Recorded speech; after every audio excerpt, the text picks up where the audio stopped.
If you are going to look for a more effective way to defeat enemy soldiers in war than lethal weapons, it's undoubtedly psychological terror.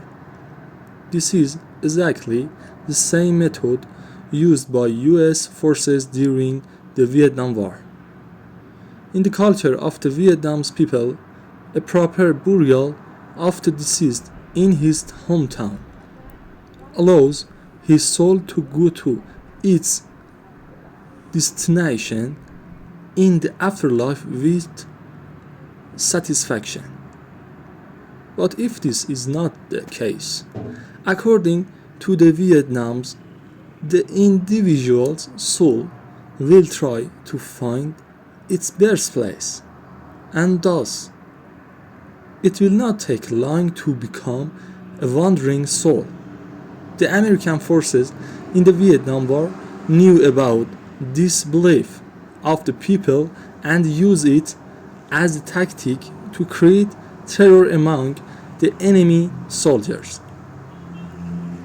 Knowing that many Vietnamese people were worried about soldiers dying away from their homes, American forces used a psychological technique called Operation Wandering Ghosts.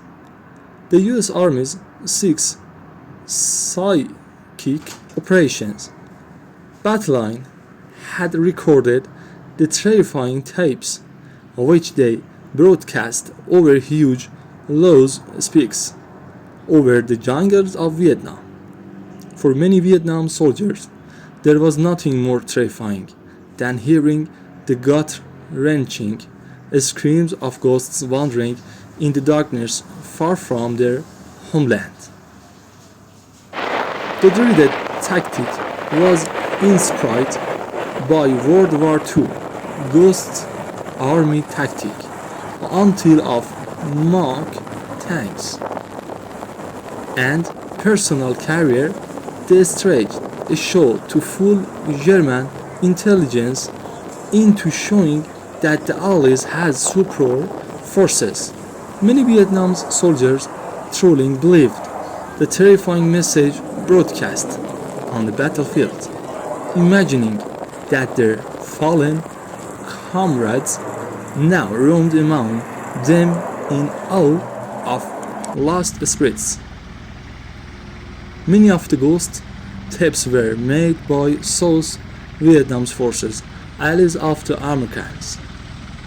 In this tape, soldiers were asked to stop fighting. One of these messages read, "My friends, I'm back to inform you that I am dead. Yes, I'm dead. Be careful not to harm me. Comrades, go home before it's too late."